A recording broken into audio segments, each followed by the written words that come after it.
કપરાડા ધારાસભ્ય જીતુભાઈ ચૌધરીની અધ્યક્ષતામાં બુરવડ અને વારોલી જંગલ પ્રાથમિક શાળામાં યોજાયો કન્યા કેળવણી મહોત્સવ, શાળા પ્રવેશોત્સવ. પ્રાથમિક શાળા સામરપાડા બુરવડનું મકાન, કોમ્પ્યુટર લેબ, સ્માર્ટ ટીવીનું લોકાર્પણ પણ કરવામાં આવ્યું. 21માં રાજ્યવ્યાપી કન્યા કેળવણી મહોત્સવ અને શાળા પ્રવેશોત્સવ 2024ના ત્રીજા દિવસે પૂર્વ મંત્રી અને કપરાડા વિધાનસભા ધારાસભ્ય જીતુભાઈ ચૌધરીની અધ્યક્ષતામાં કપરાડા તાલુકાના અંતરિયાળ વિસ્તારમાં છેવાડાના બુરવડ અને વારોલી જંગલ ગામની પ્રાથમિક શાળાના કન્યા કેળવણી મહોત્સવ અને શાળા પ્રવેશોત્સવ યોજાયો હતો. આ પ્રવેશોત્સવમાં આંગણવાડી, બાલવાટિકા તેમજ ધોરણ 1ના વિદ્યાર્થીઓને શૈક્ષણિક કીટ વિતરણ કરી શાળામાં પ્રવેશ આપવામાં આવ્યો હતો. તેમજ યાદગીરીના ભાગરૂપે શાળાના પટ્ટાંગણમાં ધારાસભ્યના હસ્તે વૃક્ષારોપણ કરવામાં આવ્યું હતું. આ પ્રસંગે જીતુભાઈ ચૌધરી દ્વારા બાળકોને ભણી ગણીને આગળ વધે તેવી શુભેચ્છા પાઠવી હતી. આ પ્રસંગે શાળાના તેજસ્વી તારલાઓનું સન્માન પણ કરવામાં આવ્યું હતું. કાર્યક્રમમાં વિદ્યાર્થીનીઓ અને વાલીઓને રાજ્ય સરકારે શરૂ કરેલી નમો લક્ષ્મી સહિતની વિવિધ યોજનાઓ અંગે વિસ્તૃત માહિતી પૂરી પાડવામાં આવી હતી.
એક બાળકને મોકલાવજો.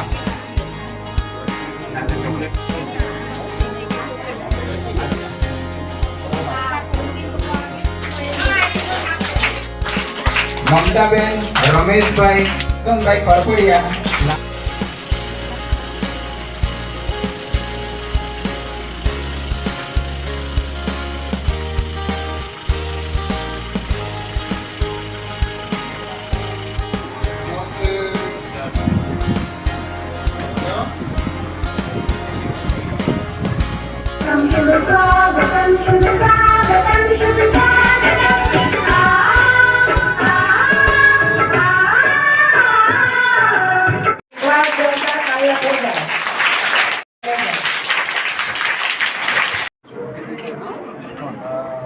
दररोज नाम जहोगे इना जी जहो सुंदर जी जहो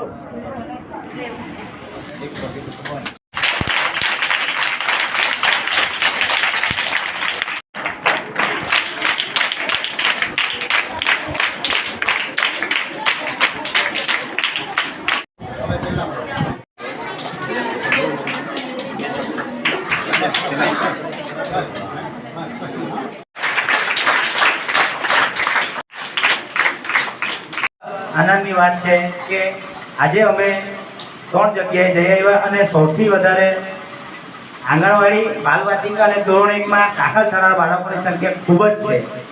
ખરેખર આજે આપણે આ બાળકો ધોરણ 12 સુધીનું શિક્ષણ કાર્ય પૂર્ણ કરે એ જોવાની જવાબદારી આપણે ગામજનો, શિક્ષક મિત્રો અને આચાર્યની છે.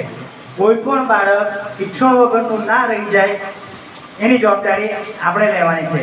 બીજું મિત્રો, બાળક શાળામાં આવે છે અને બાળકને 12મા ધોરણ સુધી શિક્ષણ કાર્ય પૂરું કરે ત્યાં સુધી સરકારની વિવિધ યોજનાઓ પણ આપણને આપેલી છે.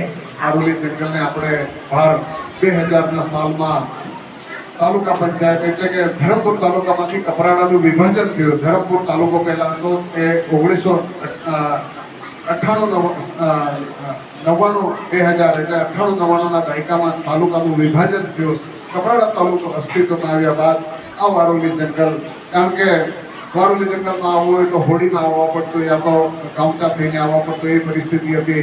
એ પરિસ્થિતિમાંથી આપણે બહાર નીકળીને આજે આટલું મોટું સંકુલ, કારણ કે બરાબર એને 24-25 વર્ષ થયા. એ 24-25 વર્ષમાં આ મોટો ડુંગર કાપીને ત્યાંથી તાલુકામાં કહેતાને ડુંગર કાપીને રસ્તો બનાવ્યો.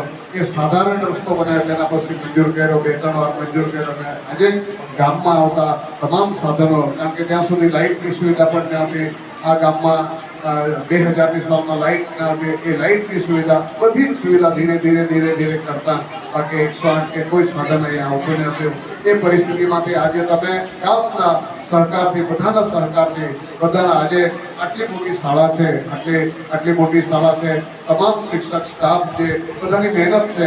વર્ષો પહેલા એવું કે વારોલી જંગલ જો નોકરી લાગી તો વારોલી જંગલ જઈએ કેવી રીતે, એ પરિસ્થિતિ હતી. 1990ના દાયકામાં સ્કૂલ શરૂ થઈ પણ વારોલી જંગલમાં ઓર્ડર મળ્યો પણ ત્યાં જવું કેવી રીતે, તો હોડીમાં આવવા પડતું, ત્યાં તો ચાલતું આવવા પડતું, ખર્ચો ઉતરીને ચાલતું આવવા પડતું.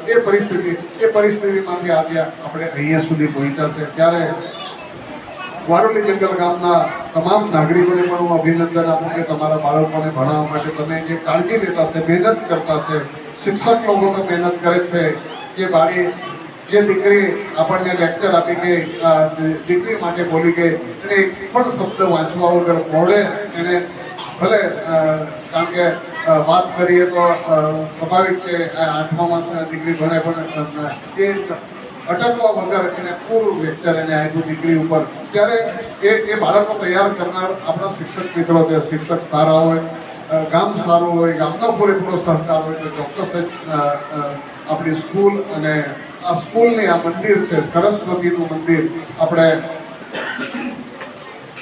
દીપ પ્રાગટ્ય કર્યો તો સરસ્વતી એટલે જે આપણે અભ્યાસ કરીએ, જે ભણીએ છીએ, જે શિક્ષણ લઈએ છીએ એને સરસ્વતી કહેવામાં આવે. એ સરસ્વતીનું જ્ઞાન તમામ ગામના એક ઘરના દરેક વ્યક્તિ કોઈ ભણવામાં બાકી ન રહી જાય તેના માટે સરકારે શાળા પ્રવેશ મહોત્સવ નામ આપ્યું.